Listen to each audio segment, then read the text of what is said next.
Hi, how you doing? Today we're going to talk about something that really grinds my gears.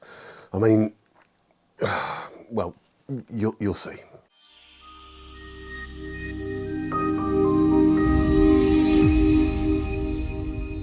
Now I realise that the thumbnail for this video was perhaps a little controversial. This isn't about racism, at least probably not. It's about jiu-jitsu uniform policy. It feels to me that more and more of the time I'm seeing adverts for seminars where it states clearly, white gis only. And I remember really clearly the very first time I saw this policy, I was genuinely a little shocked. To me, one of the things that differentiates BJJ from all the other arts that wear a gi to train is the freedom of expression that seems to be pretty widely accepted. But perhaps that's not a fair representation. I should state that I firmly believe in the right of any instructor to run their club however they see fit. As a general rule of thumb, the world of jiu-jitsu is pretty good at self-policing.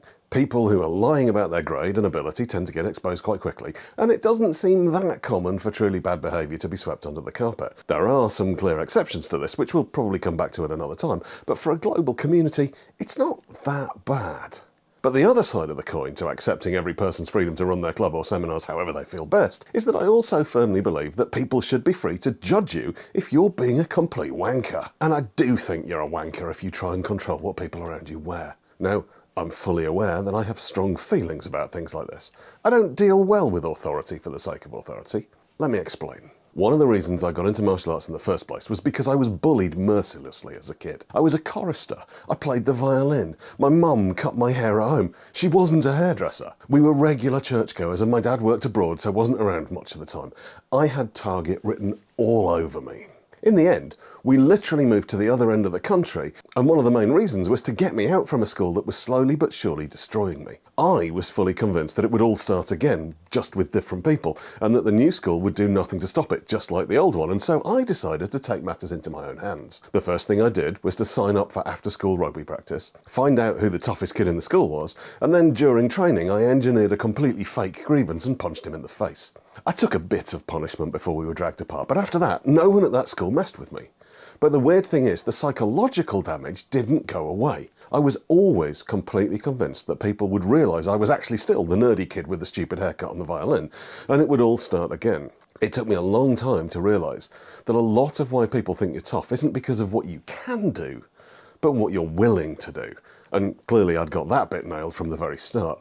But it was that internal imposter syndrome that made me take up martial arts in the first place. Why am I telling you this? Well, partly because I like the sound of my own voice, and partly because I want you to understand that I really don't react well when people try to push me around and control me. And that's exactly what this feels like. You're only allowed to wear a white gi. Fuck you!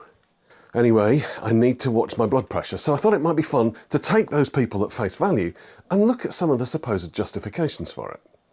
The first thing that people seem to mention is hygiene. If everyone's wearing a white gi, then it's really obvious to the instructor who has cleaned their gi and who hasn't. Really? Let's unpack that a little. I have a white gi. I love it. It's crisply white, looks awesome with a coloured belt and fits me really well. But it hasn't looked perfectly spotlessly clean since the first session I wore it. I picked up a really annoying mark on one knee that simply hasn't washed out. That mark is clearly obvious to anyone that looks. It doesn't mean the gi hasn't been washed. And I suspect I'm not alone in having found myself rolling with someone who smelled really bad, despite looking clean.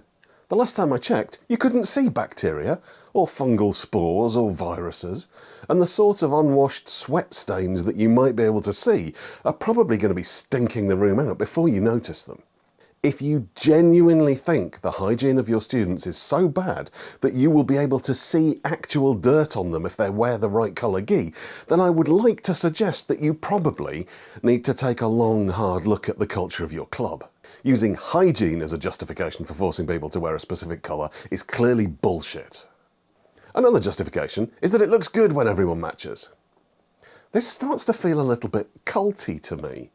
Ignoring the fact that what one person thinks looks good is highly likely to be different for the next person, getting everyone to wear exactly the same so they look like one homogeneous mass and not individuals probably should have made it into my video on red flags. I want to train at a club where everyone respects everyone else, not just where the students respect the instructor so much that they're willing to change the way they look in order to ensure he has nicer pictures on social media. I want people to feel comfortable.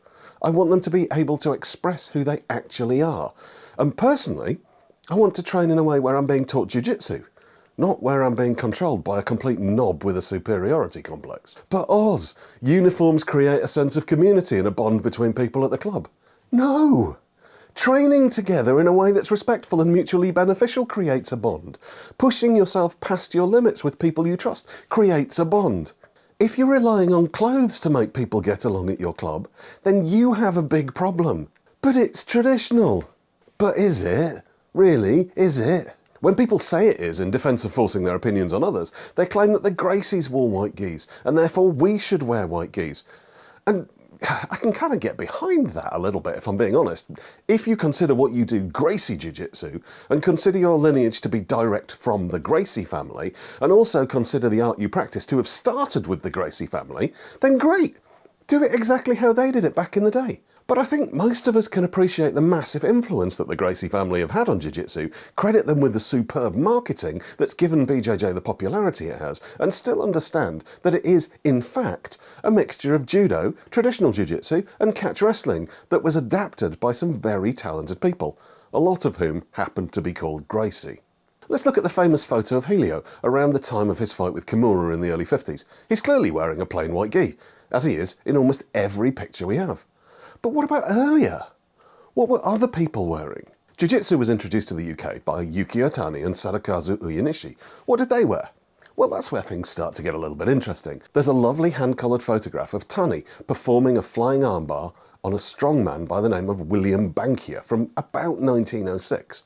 They're both wearing relatively tight red shorts and white short-sleeved jackets. The red shorts don't seem to have been a permanent fixture, but shorts and short sleeves were definitely the order of the day, as Uyenishi was almost always photographed in them too. But that's jiu-jitsu, I hear them object. What we do is based on judo. Well, even if we ignore the fact that at the time Kano was teaching, no one really called it judo. Most often it seems to have been called Kano Jiu-Jitsu. Thankfully, we have several pictures of the man himself. He's almost always pictured wearing black. And the one or two images we have of him wearing white, he definitely has three-quarter length trousers. The idea that we have to wear long white trousers and a white jacket with long sleeves is most certainly not traditional. So why the hell do people still insist on it? I don't really know, if I'm being honest. I do have to admit that the mental image of a load of people all gathered together wearing matching white outfits does smack a little of the Ku Klux Klan, however inaccurate that might be. Personally, I love seeing new and innovative gis. I love to see someone turn up in a new gi, especially when it's one they're really proud of. Maybe it's the wrestler in me, channeling Judo Gene, Randy Savage or Ric Flair. But being an individual isn't a bad thing, is it? There's no denying that the art of jiu-jitsu has evolved massively over the last 30 years. I don't see why the clothes we wear can't evolve a little too. Anyway, over to you. What do you think? Are you okay with a white gis only rule? What does your club do? Let me know in the comments, and maybe consider subscribing. That'd be cool.